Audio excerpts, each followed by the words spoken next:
Is this going to solve load No, management? no.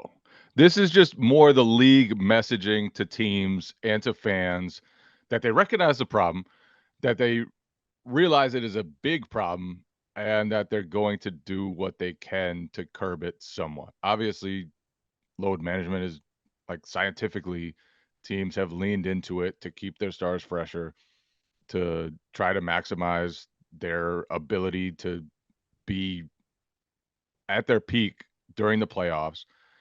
And so I don't think that's going to go away. But the league, like last year, just when there was a big game, you could never know that both teams were going to play their stars. It used to be when there was a marquee matchup, you knew this is going to be a great game. Both teams are going to be close to full strength. If someone's out, it's because they're really hurt. And last year, it was like just a joke, kind of. And so I don't think this will curb everything. I don't think it will stop. Like you can still rest one guy. So, and it wasn't like teams were typically just sitting everybody all at the same time. I feel like Right. they normally stagger this anyway. So I don't think this will get rid of the issue entirely, but it's good that the league notices this is an enormous problem. And I think maybe the steps that they've taken will start to twist it back in the other direction, because I think load management last year just got out of control to a point where it really, really irritated not just the casual fans who want to see the big names, but people like me who watch the NBA regularly. I was turned off by the amount that stars sat last year. Yeah. Well, Trey, you understand branding and advertising and all of that stuff much better than Jay or I. That's really what this is about, right? It's about the TV deal. It's about the NBA, trying to break I guess, the reputation that their players just don't play. And these regular season games, it's a daily TV product that they're trying to sell. I'm assuming that's the target of this, right? Is to make sure that advertisers and all these big streamers like Apple and Amazon and maybe NBC wants to get back into the basketball business, that they know, hey, on a random Thursday night, when you've paid this big money for the marquee matchup of the week, you're going to get the star players.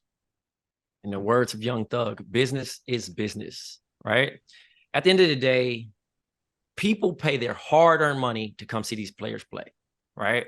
And everybody likes to use the Michael Jordan quote, like, imagine if one kid, they always wanted to see me play, but also I got guaranteed money.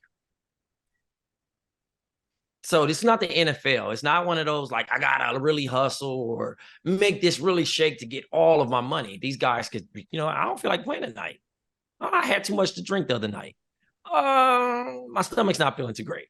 I'm not gonna push through just for that little kid that came, you know what I mean, from travel 2,000 miles. Not saying that they don't care about the average fan, but at the end of the day, it's not up on the priority list. If I'm just not up to it, I'm not up to it. It's just a random game in Denver. Or it's just a random game in Minnesota. Who cares? You know what I mean? And good for the league to try. That's the key word, try, because we don't know if this is going to actually work.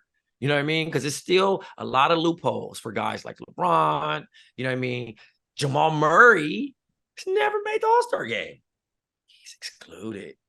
You got to think about who else. I'm trying to think that I can that doesn't cross my mind, but at the end of the day, Victor Wimben, you know what I mean? Like Victor Wimby. Wembanyama Yeah. is going to be a guy who he for sure is going to rest a bunch. I mean, that's Wembanyama part of is the plan. definitely going to rest. He's definitely going to rest. So we're not in the clear. We're not going to be like, oh, I can't wait for this matchup. I mean, we're going to get some bad, stinky games. And, over the past couple of years, we've stayed up on the East Coast and watched these games, and we did daily ding. And we're like, whoo, this is going to be a rough one. This is a Tuesday, and there's no stars playing. You know what I mean? So you really have to think that good on the league and Adam Silver and them to try to make some type of adjustment to twist some arms and make it competitive. But we got a lot of changes and a lot of uphill battle to look at. You know what I mean? Players are getting older and their bodies are breaking down more than they would expect.